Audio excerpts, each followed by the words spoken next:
si tu te levais et faire de ça une prière. Je crie à toi. Non, je ne crie pas devant un homme, je crie devant un Dieu. Oh, oh, oh, je crie à toi.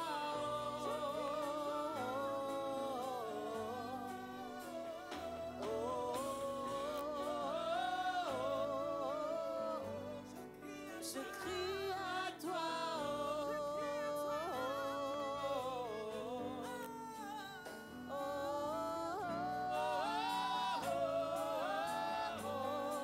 Je crie à toi.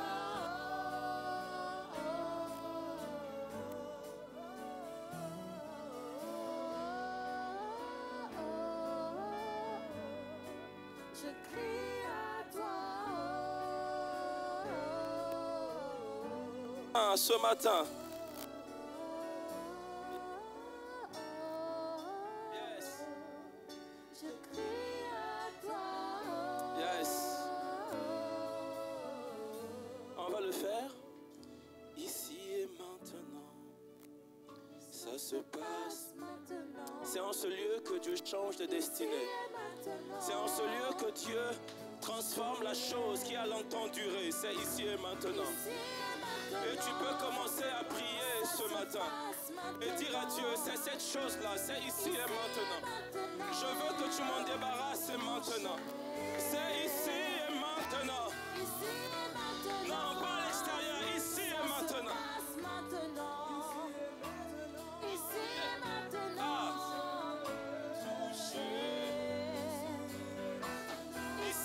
maintenant. Ça se passe maintenant. Ici et maintenant. Ah, ça se passe ici et maintenant. Dieu, fais-le, fais-le ici et maintenant. Fais-le ici et maintenant.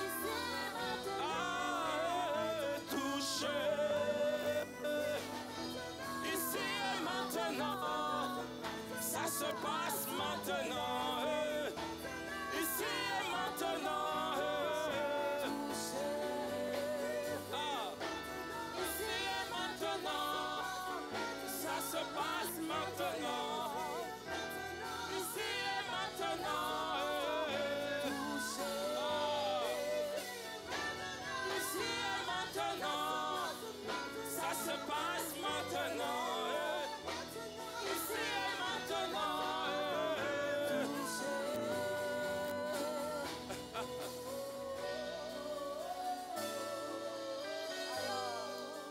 Je crie à toi.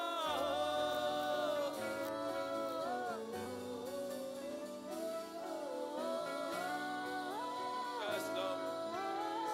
Nous crions à toi ce matin. Il y a un cri de cœur, il y a un cri de cœur, il y a un cri de cœur. Est-ce que tu peux crier à Dieu ce matin? Je ne sais pas c'est quoi la situation, mais ce dont je suis conscient et certain, Dieu en connaît mieux que nous. Et il connaît la situation mieux que nous. Et il sait comment la changer. Pourquoi tu cries ce matin? Pourquoi tu cries ce matin? Le roi de grâce, il sait le pourquoi tu cries. Crie-le, crie-le, crie-le, crie-le, crie-le. Dis au roi de gloire, maintenant, maintenant, c'est ici et maintenant. C'est ici et maintenant, le roi de gloire. C'est ici et maintenant, ici et maintenant. Matarebaya, Elabarosikate. C'est ici et maintenant, c'est maintenant. C'est dans cette lieu, c'est dans ce lieu, dans cette maison. C'est ici et maintenant. Père, Père, Père. Pourquoi tu cries ce matin? Dis à Dieu pourquoi tu cries ce matin. Ça se passe maintenant. C'est dans sa présence. Ici et maintenant. Ici et maintenant. Yes. Ça se passe Ici et maintenant. Ici et maintenant. Ici et maintenant.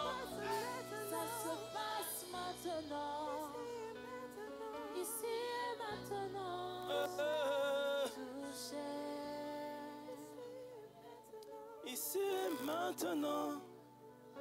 Ça se passe. C'est en ce lieu que ça se passe.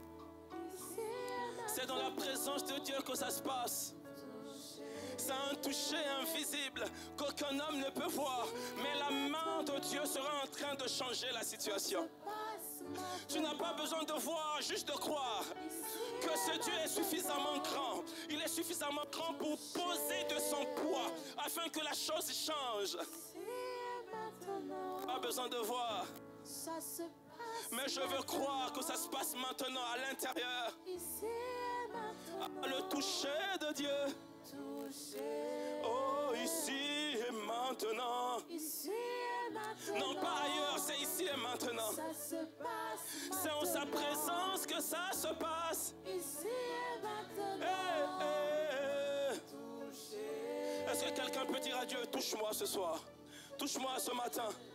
J'ai besoin d'un toucher divin. Non, cette situation ne peut pas changer par moi-même. J'ai besoin d'un toucher divin. J'ai besoin d'un toucher divin, un toucher de Dieu. Ah, lorsque Dieu te touche, il met sa signature. J'ai besoin de ton toucher. Car ton toucher suffit pour que la chose change. Seigneur, touche-nous ce matin. Seigneur, touche-nous ce matin. Donne-nous de vaincre. Parce que toi, tu as vaincu. Au nom de Jésus.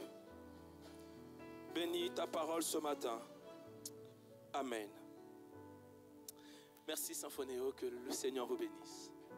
Vous pouvez prendre place, vous pouvez vous asseoir. Quelqu'un est-il content d'être là ce matin? Tu peux dire à ton frère, content de te voir, ça faisait des jours que je ne t'ai pas vu. Si tu ne connais pas son prénom, profite de demander son prénom, comment tu t'appelles, comment a été la semaine.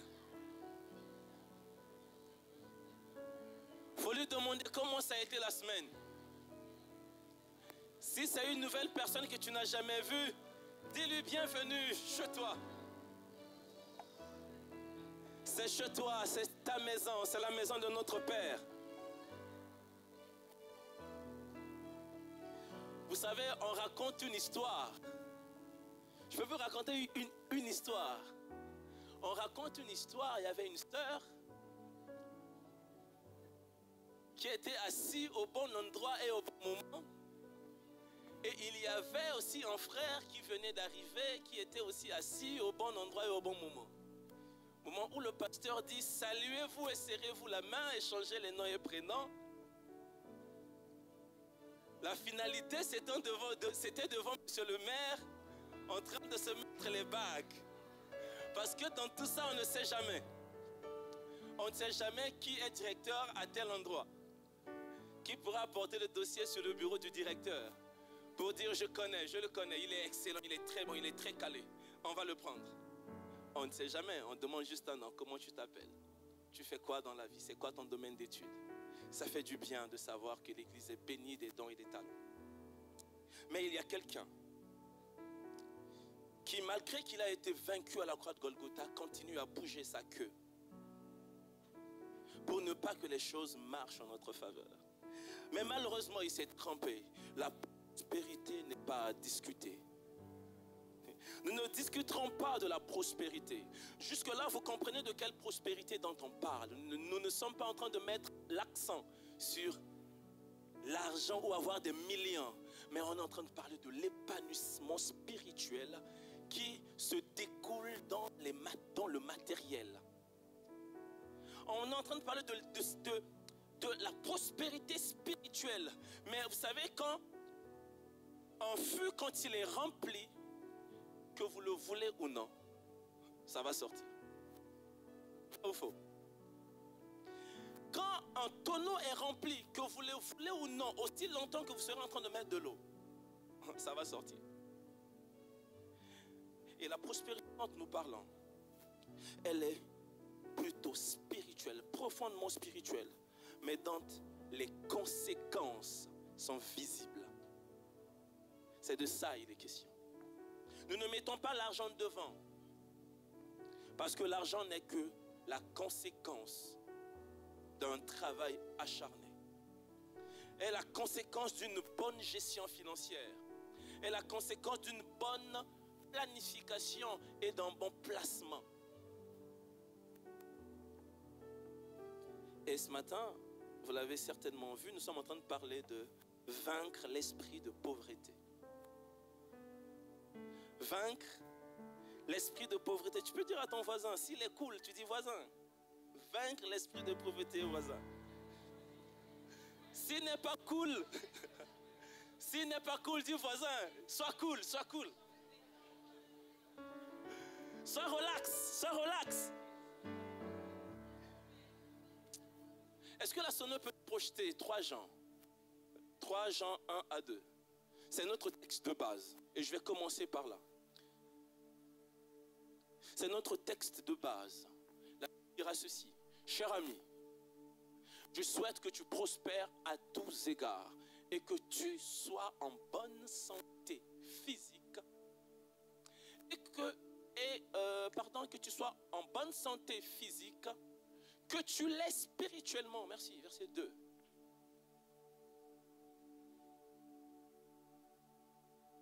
Merci multimédia, ça vient.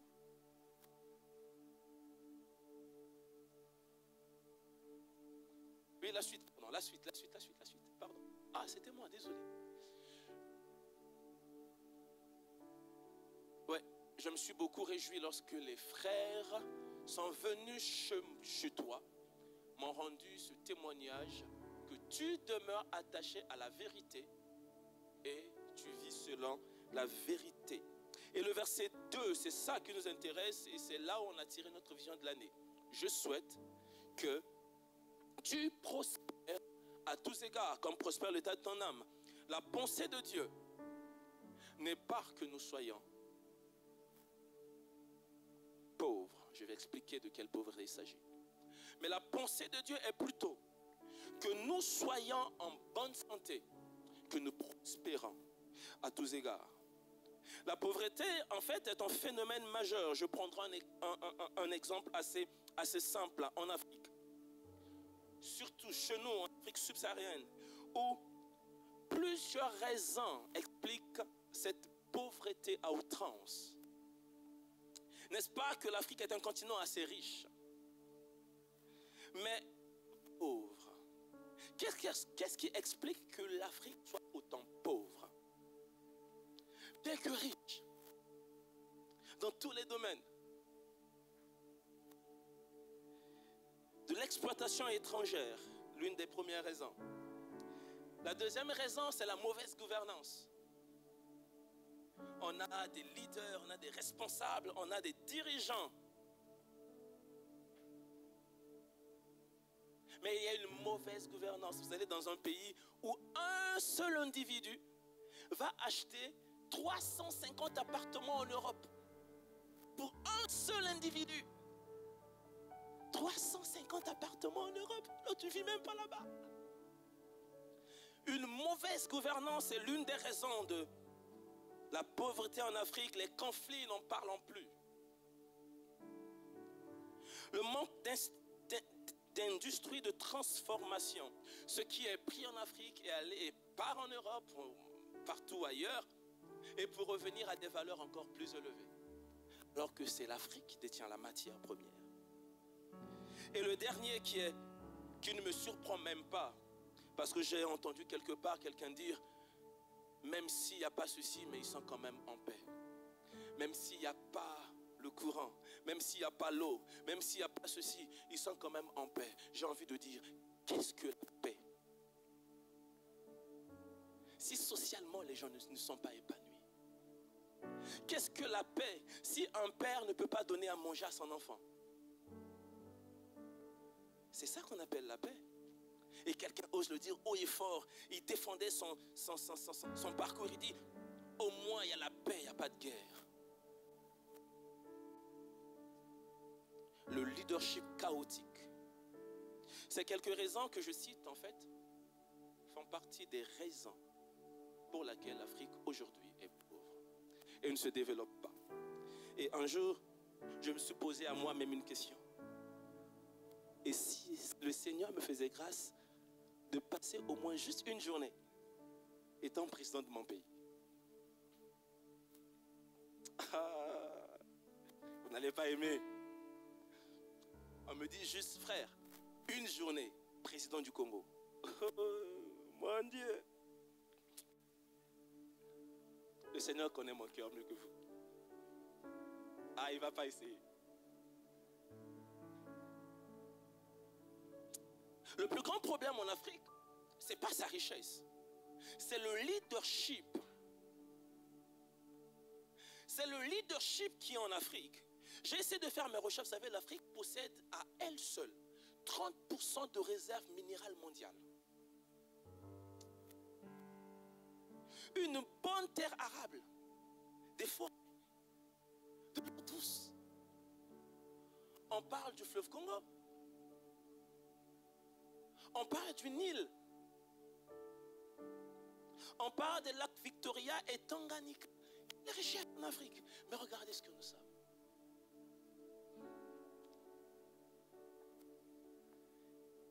Alors moi, ça ne m'étonne pas que cette pauvreté dans laquelle, que nous le voulons ou non, on nous a plongé, a façonné notre mentalité. Elle a façonné notre mentalité. Oh, il y a un homme, vous savez, il y a un homme que j'aime bien. J'aime bien lire cet auteur qui est excellent, John Maxwell. Il dit ceci, il dit, n'importe qui peut barrer le navire, mais il n'y a qu'un leader pour tracer le cap. N'importe qui peut construire une entreprise, mais il n'y a qu'un leader pour faire prospérer l'entreprise. N'importe qui peut construire une maison, mais il n'y a qu'un leader pour maintenir cette maison en ordre. N'importe qui peut être à la tête d'une entreprise, mais il faut un leader pour donner la direction. Et ce qui nous tue chez nous en Afrique, là où la pauvreté est en train de frapper sur toutes les portes, c'est qu'il en manque des leaders. Certes, on en a des leaders, mais ils savent juste garer la voiture. J'espère qu'on ne va pas me suivre ailleurs. Restez ici. On a des leaders, mais ils savent juste garer la voiture. Certes, ils connaissent la route. Ce papa qui a acheté 350 appartements en Europe. Ah oui, c'est réel. 350 appartements en Europe. C'est réel. Évaluez combien coûte un appartement en Europe. Lui, il en a acheté 350. Je vais essayer de nous définir ce que c'est la pauvreté. Je vais nous mettre dans le cadre de chez nous pour ne pas aller ailleurs. Et là, vous comprenez mieux la pauvreté chez nous. En fait, en parlant de vaincre l'esprit de pauvreté, ici, en fait, je mets une connotation sur deux choses. La première, c'est l'esprit comme entité spirituelle. Je parle déjà de l'esprit comme étant une entité spirituelle qui est la source ou qui est un acteur majeur qui provoque ce phénomène de pauvreté. Je parle d'esprit comme entité qui est lui l'auteur, qui dirige quelquefois ces autorités-là pour ne pas que l'épanouissement soit vu au milieu du peuple, pour assujettir tout un peuple afin que le peuple puisse trouver d'autres moyens pour s'en sortir. Et quelques-uns se permettent même d'aller dans la franc-maçonnerie, dans les loges, pour se dire au moins je trouve une porte de sortie dans la franc-maçonnerie. Vous savez, les Congolais de Brazzaville vont mieux comprendre. À un moment donné, les francs-maçons commençaient à venir chercher les étudiants à l'université Mariengwabi. Attendez, n'y a-t-il pas des marchés? Si la franc-maçonnerie donne de l'argent, pourquoi ils ne vont pas au marché là où les gens sont en train de se battre et n'ont pas de diplôme, pour leur dire, venez chez nous, on va vous donner de l'argent? Pourquoi ils vont chercher dans des universités?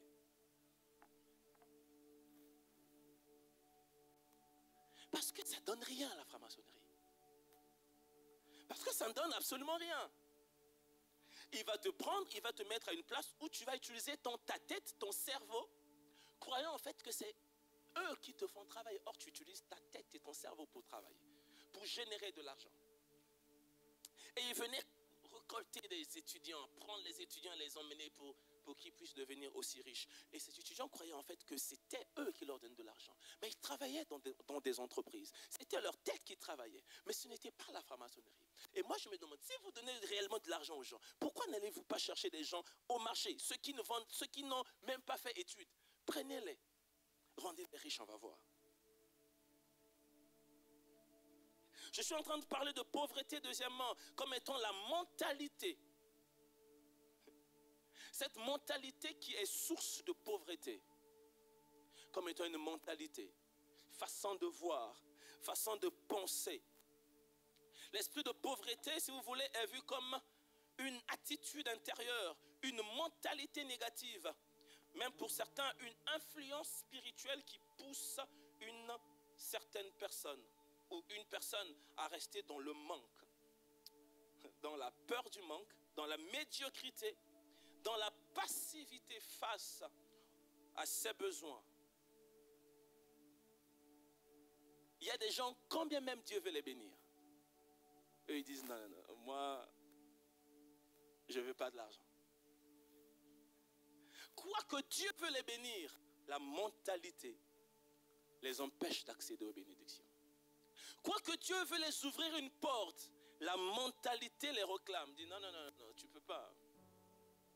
Heureusement, ma mère ne va pas écouter cette prédication. Vous savez, ma mère, en grandissant, ma mère, elle est quelqu'un de... Elle prend tous les enfants du quartier et deviennent ses enfants. Elle les adopte. Donc j'avais un ami, il avait perdu sa mère et son père n'était plus. Et ma mère l'a adopté, quoi. Elle dit, maintenant, tu as ton assiette dans ma maison, déjeuner, dîner. Donc le gars là, il était devenu comme celui qui vient après moi. Et on a grandi, moi je suis parti, mon petit frère est parti, ma grande soeur est mariée. Dans le nouveau quartier, elle a encore pris un jeune qui a le même âge que notre dernier. Et quand je parle avec ma mère me dit, mais j'ai cuisiné, mais c'est un tel qui a donné le plat. En fait, c'est un tel qui a voulu manger ce plat, voilà pourquoi j'ai fait ce plat. L'enfant qui n'est pas de notre mère, qui vient donner le plat à ma maman. Et le raisonnement de ma mère, c'est quoi? Elle dit qu'elle n'a pas besoin d'autant d'argent. Ce qu'elle a, ça suffit. J'ai envie de dire à ma mère, est-ce que tu as 10 millions en banque? Est-ce que tu as 5 millions en banque? Mais c'est toi qui es là en train de prendre. Viens mon enfant, tu es devenu mon enfant. Viens. Mais maman, tu n'as pas d'argent. Et ma mère m'avait communiqué cette mentalité. Je me disais, bon, c'est pas grave, je finis mes études, je travaille. Et après, je me prends une petite maison, une petite voiture. Je n'ai pas besoin d'avoir beaucoup d'argent. C'était vraiment me tromper. Quand je me suis rendu compte qu'après le bac, je cherchais une bourse et je n'ai pas trouvé. J'ai dit, mais tiens, ce que ma mère a voulu me communiquer là, c'était pas ça. Parce que si on avait l'argent, je partais étudier là où je voulais, quoi. Et je me suis dit, je veux avoir autant d'argent pour donner des bourses à ceux qui en méritent. Ma mère, elle veut prendre des responsabilités, ce qui est bien. Mais elle avait une mentalité, je crois que ça a changé. Elle avait une mentalité de, je n'ai pas besoin de beaucoup. J'ai envie de dire à quelqu'un, vous avez besoin de beaucoup. Vous avez besoin de beaucoup. Vous n'avez pas besoin de peu. Vous avez besoin de beaucoup. Parce que les challenges à venir ne seront pas les challenges d'avant. Demain sera coriace. Demain sera dur. Demain, ça va vous challenger. Et si vous voulez vous attacher aux miettes, vous allez pleurer demain. Si vous pensez que la licence seule suffit, vous allez vous arrêter maintenant et ceux avec qui vous étiez vont aller en thèse. Et ils vont dire, mon frère, le Gabon ne donne pas le travail. Telle école m'a pris. Le temps que tu vas vouloir faire le master et la thèse, tu te retrouves 45 ans. Ah mais oui, 2 ans de master, minimum 3 ans de thèse. Ne nous contentons pas au peu. Parce que ce que Dieu veut, c'est que nous soyons prospères. Vaincre l'esprit de pauvreté revient à sortir de tout système spirituel ou mental qui nous garde dans les 4 murs, conçu pour nous maintenir dans la pauvreté. Il y a tout un système que le diable a mis en place, tout un système bien élaboré et bien réfléchi pour garder les chrétiens et les hommes, chrétiens ou pas chrétiens, dans la pauvreté. Et vous allez remarquer une chose, surtout chez nous en Afrique, c'est rempli. Une famille. Vous regardez la famille, vous voyez en fait, il n'y a rien. Ou à la limite, c'est une seule personne qui a réussi. Ça vous dit quelque chose? Vous regardez toute une famille. Vous voyez, en fait, c'est juste cette famille-là dans la famille qui a réussi. Et les autres, absolument rien. Ils arrivent, ils obtiennent le BEPC après. Ils arrivent comme ça à 18 ans, enfant, grossesse. Un jeune comme ça arrive comme ça, allez, lui-même, il a 4, 12, 5 enfants. Et quand tu demandes ton salaire, c'est papa. C'est pas à rire, ce sont des réalités qui, quelquefois, on se dit c'est normal. C'est pas normal. C'est tout un système conçu pour garder l'homme dans la pauvreté. Il y a tout un système. Vous savez, le diable, ce qui l'intéresse, c'est de vous garder, de vous cribler.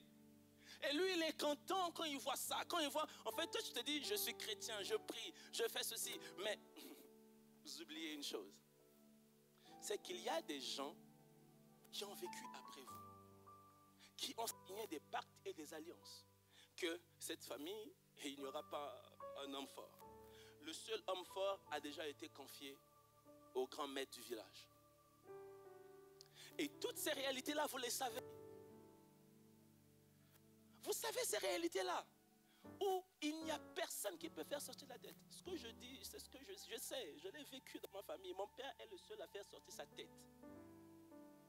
Et dans le ventre de mon père, on est les seuls enfants, dans la famille de mon père, on est les seuls enfants à avoir fait des études et personne à un niveau moins que bac. Personne. Et quand je regarde mes frères, et vous savez, tout ça parce que ma mère prie.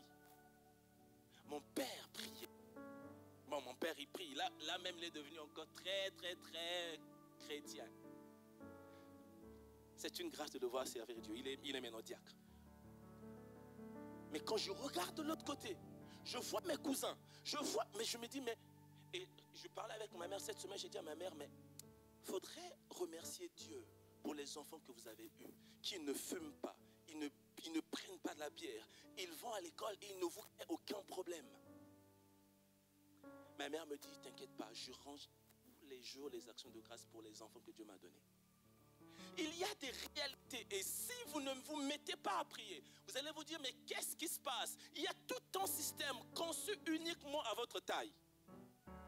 Si vous ne sortez pas, vous allez vous dire, Dieu a voulu que les choses se fassent comme ça. C'est la volonté de Dieu. Faux. Ce n'est pas la volonté de Dieu. C'est pas la volonté. Arrêtons de mettre des responsabilités sur Dieu alors que Dieu, tout ce qu'il veut, c'est que vous allez à l'école et vous réussissez dans vos études. Et vous, au lieu d'aller à l'école, vous séchez les cours pour aller voir X.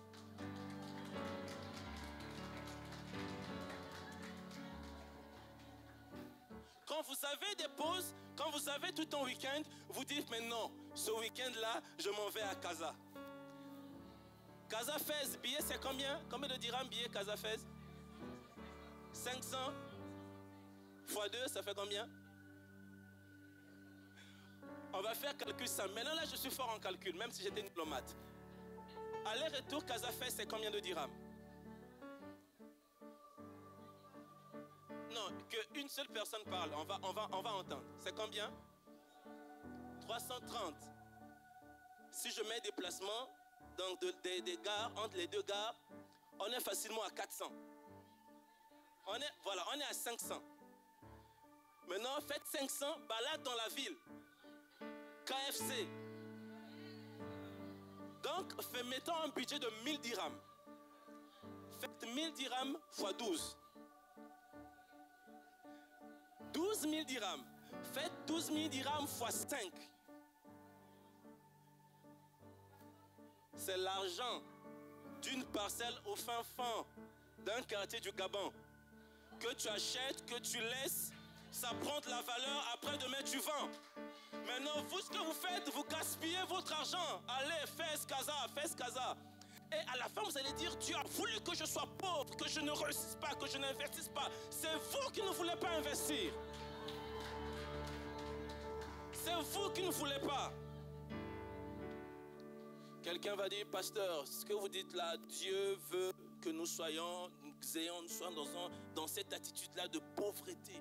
Dieu ne veut pas la richesse. Mais non, Dieu veut la richesse. Parce que c'est Dieu qui a établi le travail. Et aucun homme ne travaille sans obtenir quelque chose en retour. Or, celui qui travaille en retour reçoit quelque chose. Et s'il sait comment planifier son avenir, il obtient des gains en retour. Écoutez ce que la Bible dira dans Genèse chapitre 2, verset 15. La Bible dit ceci. La sono, s'il vous plaît.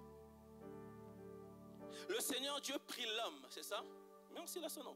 Le Seigneur Dieu prit l'homme et le plaça dans le jardin d'Éden pour le cultiver et le garder. L'Éternel Dieu prit l'homme et le plaça dans le jardin d'Éden pour le cultiver et le garder. Entre nous, pourquoi Dieu place l'homme dans le jardin d'Éden? C'est clair, parce que Dieu veut que l'homme cultive le jardin. Mais vous savez, le verbe utilisé pour cultiver est en même temps le verbe travailler. Dieu prit l'homme et le place dans le jardin d'Éden pour qu'il travaille.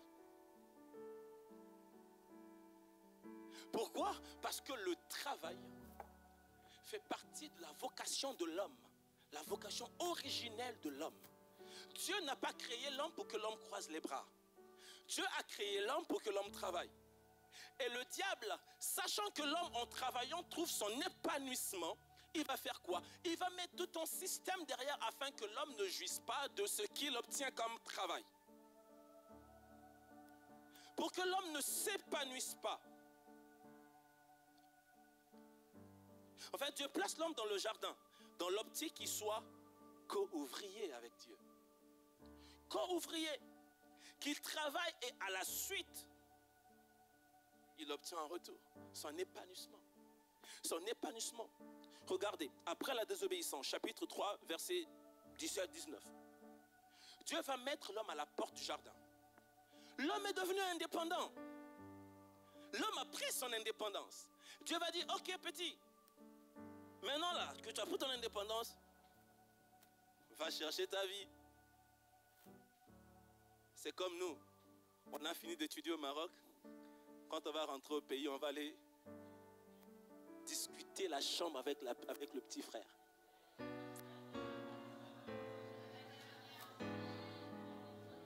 Le petit frère a déjà créé son monde. Il a créé son espace. Et nous, on rentre pour aller discuter la chambre avec lui. Oh, cède-moi un peu ce côté, cède-moi un peu ici. L'homme a pris son indépendance. L'homme devient indépendant. Il a péché. Dieu va lui dire, petit, pars chercher la vie. Dieu va lui dire ce que la terre va devenir pour l'homme. Mais remarquez une chose. Dieu n'a pas enlevé le travail. Est-ce que Dieu a enlevé le travail? Dieu va dire à l'homme, tu vas travailler, mais le travail va devenir encore plus pénible pour toi. Parce que la terre, elle est maudite. Tu vas travailler, mais le travail va devenir pénible pour toi. La Bible n'encourage pas la pauvreté. Si vous voulez, j'aime bien les proverbes. Je vais vous en citer beaucoup de proverbes. La Bible n'encourage même pas la pauvreté. Le premier proverbe que je vous donne, Proverbe 6 à 11. Regardez ce que la Bible dit. La Bible prend un exemple sur la fourmi. Regardez la fourmi, paresseuse. Voici comment elle se conduit. Tu deviendras un sage. La fourmi n'a pas de chef. Voilà. Ni inspecteur, ni maître. Allez-y, là, ce nom. Elle prépare en été sa nourriture. Elle amasse pendant la moisson de quoi manger. Paresseux, jusqu'à quand seras-tu couché? Et la Bible dit, quand te lèveras-tu de ton sommeil? Vas-y frère, un peu, écoutez le paresseux. Ça c'est le langage du paresseux. Il dit quoi? Un peu de sommeil. Un peu d'assoupissement. Je vais profiter de mon Netflix que papa a payé. Je vais profiter de mon Netflix ou de Amazon Prime Video que tu as pris le compte chez un autre ami qui travaille. Je veux profiter de mon temps. Il dit un peu d'assoupissement, un peu de croiser les mains pour dormir. Écoutez la suite. Là, là, il va frapper fort. Et la pauvreté. La pauvreté te surprendra. En fait, ça va tomber devant tes yeux comme ça. Bim! Il dit, ça te surprendra comme qui? Comme un rôdeur. Et la disette. Comme un homme en armes. La suite. Il y en a encore la suite? L'homme... Non, écoutez, moi j'aime chez moi. Chez moi, il dit ceci. Et toi, paresseux, tu vas rester couché. Attendez. Tu dors un peu. Tu rêves un peu. Tu restes un peu couché. En te croisant les bras. Pendant ce temps, la pauvreté arrive comme un voleur. Ce que j'aime avec un voleur. Si un voleur vient voler chez vous et qu'il vous annonce qu'il arrive voler, ce n'est plus un voleur. Si un voleur arrive chez vous et qu'il vous prévient que je viendrai voler demain et qu'il vole,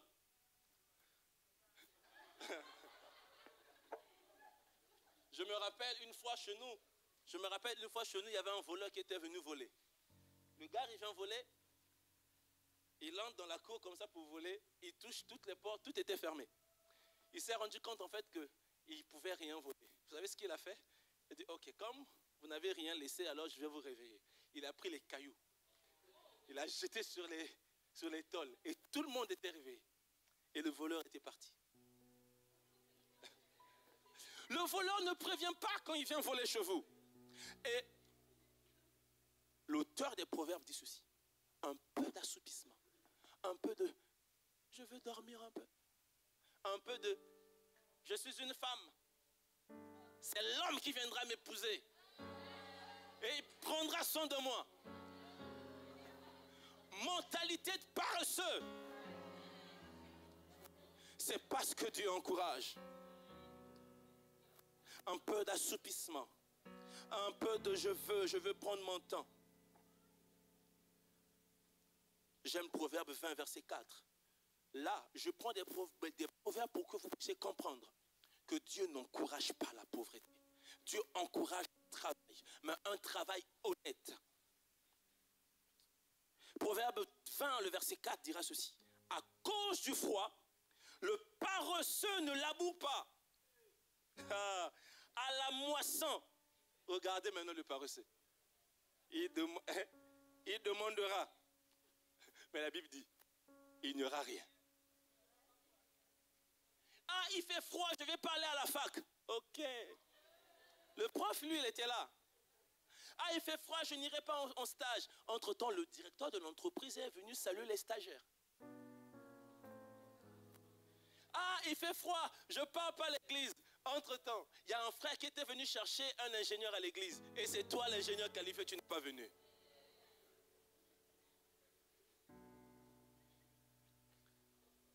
Tu es à l'église, au lieu de bien faire ton travail, toi tu es toujours là. Si quelqu'un vient me voir, pasteur, pour me dire, pasteur, je suis en train de chercher un comptable. Le seul comptable de l'église qualifié, c'est toi. Mais, tu as un problème. Le retard, c'est ton ami.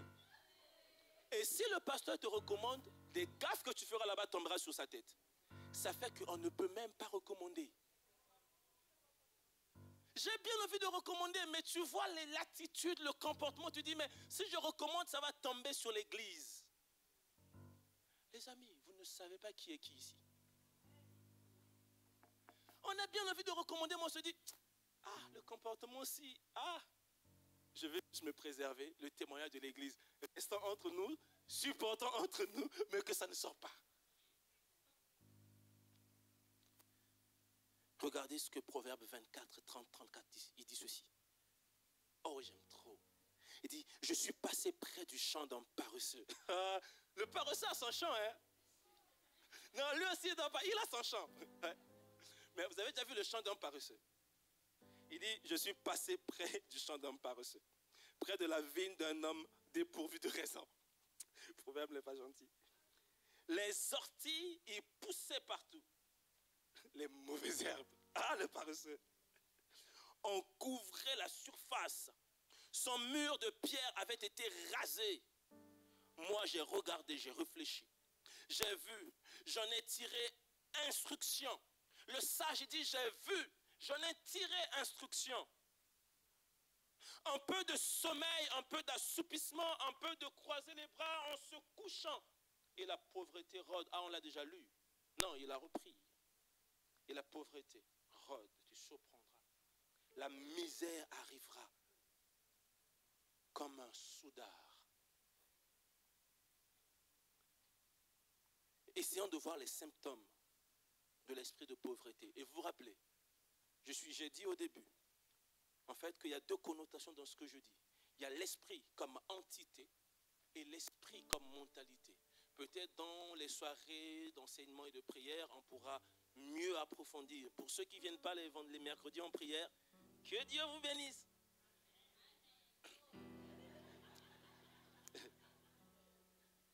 Alors, ce qui peut être vu ouvertement, qu'est-ce qui peut être vu ouvertement? La paresse et la peur d'agir. Là, je suis dans les symptômes de l'esprit de pauvreté. Ce que vous pouvez voir ouvertement, c'est la paresse. Élie, tu me fais signe de là. C'est la paresse et la peur d'agir. La Bible dit ceci dans Nombre 3, 13, 32 à 33, la Bible dit ceci. Ils se mirent à décrire devant les Israélites le pays qu'ils avaient exploré. Ils dirent, le pays que nous avons parcouru pour l'explorer est un pays qui dévore ses habitants. Tout le peuple que nous avons vu, ce sont des hommes de haute taille. Nous avons vu là les Néphilim. Ça vous dit quelque chose, les Néphilim? C'est une race qui vient de loin lorsque les anges, les fils de Dieu, qu'on attribue comme fils de Dieu, d'accord, donc vous connaissez la provenance, couchaient avec les filles d'hommes, ils ont donné une descendance et c'est de là qu'ils sont venus. Voilà. Donc on a vu les Néphilim, les Anakites qui sont d'entre les Néphilim. Nous étions à, regardez, nous étions à nos propres yeux. Comme quoi, ah, ce nom, vous n'avez pas balancé, oh, désolé. Ils disent, nous étions à nos propres yeux, comme des criquets, des sauterelles. Et il dit, c'est ce que nous étions aussi à leurs yeux. La peur d'agir. L'esprit de pauvreté a pour premier symptôme. La liste n'est pas exhaustive, je ne vais pas tout citer. Mais la peur d'agir. La peur, la paresse. Écoutez ce qu'ils ont dit. Nous à nos propres yeux. Qui vous a dit que vous êtes des sauterelles? En fait, j'ai envie de leur dire. Qui vous a dit? Est-ce qu'un Néphilim ou un géant vous a dit que vous êtes des sauterelles? Ils n'ont rien dit. Ils n'ont pas ouvert la bouche. Une mentalité de sauterelle verra des choses seulement comme des sauterelles. Une mentalité bien conçue pour être sauterelle ne pourra pas être aigle, ne sera que sauterelle. Pourquoi? Parce qu'à l'intérieur, c'est un sauterelle qui est en train de danser. À l'intérieur, c'est un sauterelle qui danse. Et nous, on voit que le papa, il est géant, il est gros. Hein? Mais à l'intérieur, c'est un sauterelle qui danse. Et les gars, ils étaient là. Ils regardaient. Mais... Et après, c'est comme s'ils sont entrés dans les Néphilim pour dire, même à leurs yeux, comme des sauterelles. Une vision déformée de soi-même. Ils ont une vision déformée d'eux-mêmes. Comme nous aujourd'hui, nos jeunes frères d'aujourd'hui, ou nous-mêmes aujourd'hui, qui avions une vision déformée de nous-mêmes. Nous nous voyons sur le regard des autres. Nous voyons ou nous bâtissons notre identité sur ce que les autres sentent. Quand nous voyons les autres, on se dit, elle est plus belle que moi. Hein? Les amis, il n'y a pas plus beau que moi.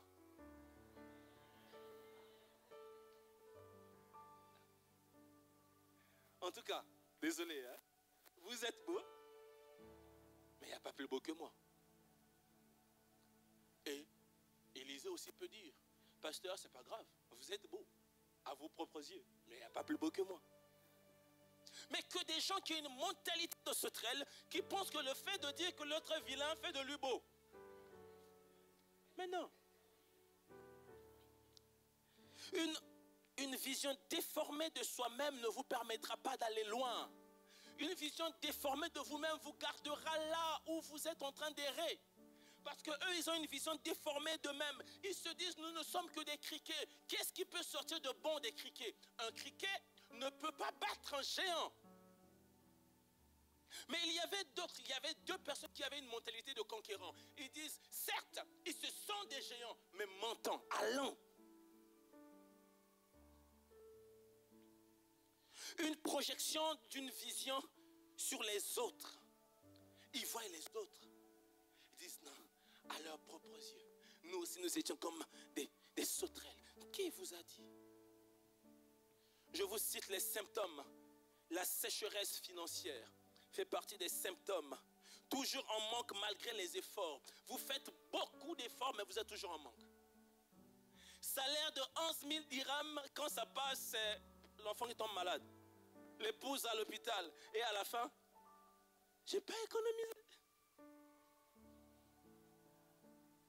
Rejet des bénédictions, sabotage inconscient de ses propres progrès. Il y a des gens, malgré ils font des projets, pour eux, c'est pas suffisant.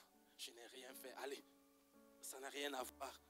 Envie, comparaison, jalousie, refus de prendre des responsabilités ou de sortir de sa zone de confort. Combien sont ici se disent, ah mais non, moi, je ne suis pas appelé à ce genre de choses, je reste dans mon coin.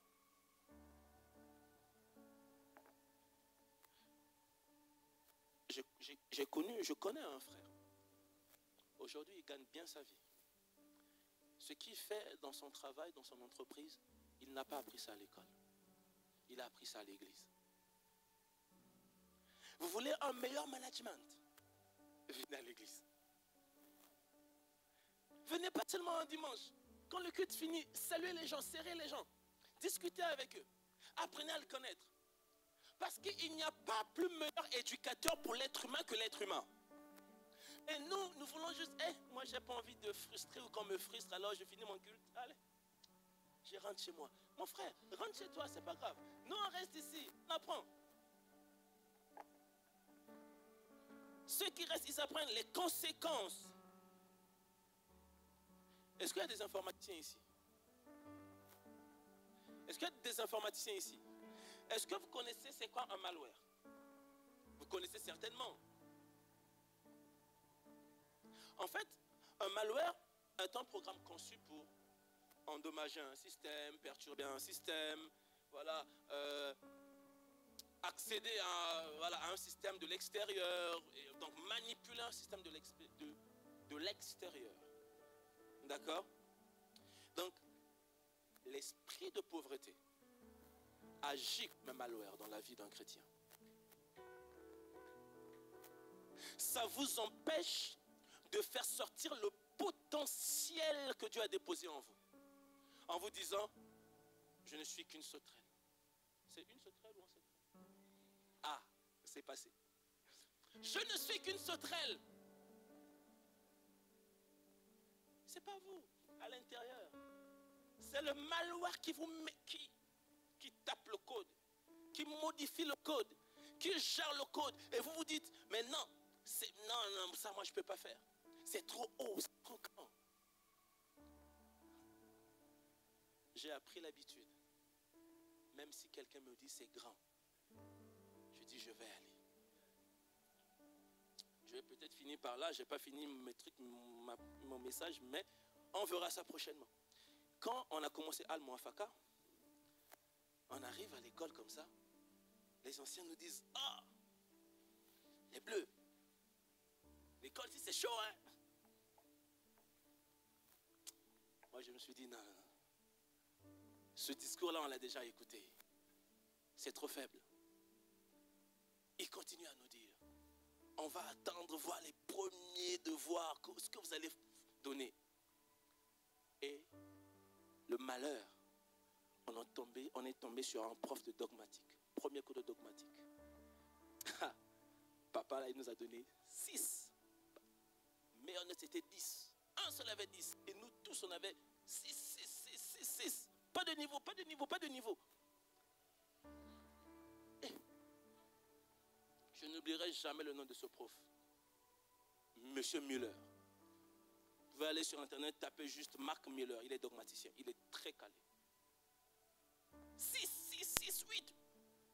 Il dit, apparemment, ce que les anciens ont dit, c'est vrai. Hein? Cette affaire devient chaud. Après, on a eu un autre prof qui est venu. Celui qui redonne l'espoir. On a passé validation. On s'est rendu compte, en fait, qu'on était intelligent. Un autre prof arrive, on nous dit, lui c'est Christian Grapp. Si vous allez sur Internet, vous tapez juste Christian Grapp, vous allez voir, il est excellent. Lui là, il dépasse tous les profs qu'on a rencontrés. Le papa là, il vient, il donne une validation. Oh mon Dieu, c'était chaud. On n'était que 4 à valider son devoir. Et quand on voit les anciens, ils nous demandent, vous avez validé Grapp? On dit oui, on a validé. Il dit c'est vrai, il dit oui. Il dit, oh, mais nous on avait des 6. Il dit oui, nous on a validé. J'ai envie de dire à quelqu'un, c'est pas parce que ceux qui vous ont précédés n'ont pas pu atteindre l'objectif que vous aussi vous êtes obligés de faire comme eux. Non. On est de même couleur, mais on n'a pas la même provenance. Chacun est attaché à une source qui dépasse peut-être celle de l'autre. Ce qui fait que celui qui veut évaluer sa vie en fonction de son voisin de côté peut passer sa vie à côté en se disant, moi je veux... Vous n'avez pas à faire mieux que celui qui est à côté de vous. Faites mieux que vous-même. La prospérité commence par la tête. Il ne suffit pas seulement de prier de 1 heure à 6 heures, après les somnoler au travail. Non. Je vais terminer par là. Élisée, je termine par là. J'ai un frère, il est homme de Dieu aujourd'hui. On travaillait et il ne savait pas qui j'étais. Et il vient au travail avec la Bible. On est en train de travailler, il ouvre sa Bible. Moi, je lui dis, mais qu'est-ce que tu fais là? Vraiment, il ouvre sa Bible. On est en train de travailler. Le gars, il ouvre sa Bible.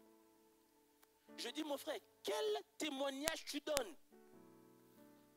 C'est quoi le rapport? Tu es au travail, ferme ta Bible, attends la pause. Il me regarde. Je dis, mais vas-y, ferme ta Bible. Je suis chrétien comme toi. Mais je n'ai pas ma Bible ici, j'ai ma Bible dans mon sac, ou à la maison, ou dans mon téléphone. Ferme ta Bible, on travaille, mon frère. On va tous nous mettre dans le même panier. Je lui dis, ferme ta Bible. Chaque chose en son temps. Prier, c'est bien. Jeûner, c'est bien. Monter sur la montagne 40 jours, c'est bien. Mais on attend la descente. Vous savez, j'ai jeûné 1 année. Vous savez, je mangeais gros. J'ai jeûné 1 année. De janvier à janvier. Mon épouse connaît un peu l'histoire. J'ai jeûné 1 année. Je suis sorti de mon jeûne. Je croyais que j'allais faire marcher les paralytiques. Walou. Vous savez ce que j'ai découvert dans mon jeûne? J'ai découvert moi-même. J'ai découvert moi-même ce que je suis. J'ai découvert ma personne. J'ai découvert les choses à briser, les choses à enlever, des forces et des faiblesses. Mais après, il fallait travailler. Les amis, mes frères, je pense aussi que j'ai des grands frères en ce lieu. Peut-être des pères ou un père. Je vous demande, priez, mais travaillez. Priez, mais investissez. Priez, pensez entrepreneuriat. Priez. priez et étudiez, mes jeunes frères et mes jeunes sœurs. Allez à l'école et des diplômes, allez loin dans vos études. Sinon, la pauvreté vous guette et s'attachera à vous comme un habit. Et vous direz, pourtant j'ai étudié. Tu n'as pas bien étudié. Et si vous n'avez pas bien étudié, la vie va vous apprendre à étudier. Seigneur, merci pour ce matin. Je pense avoir dit l'essentiel ce matin et je prie qu'une mentalité ce matin soit encouragée à changer, à être transformée par toi. Ce que je n'ai pas dit ce matin, je prie Seigneur que tu continues la chose. Que cette méditation tourne en boucle dans notre esprit, dans notre mentalité. Donne-nous une prochaine occasion pour continuer, si cela te plaît. Au nom de Jésus. Bénis ta parole. Amen.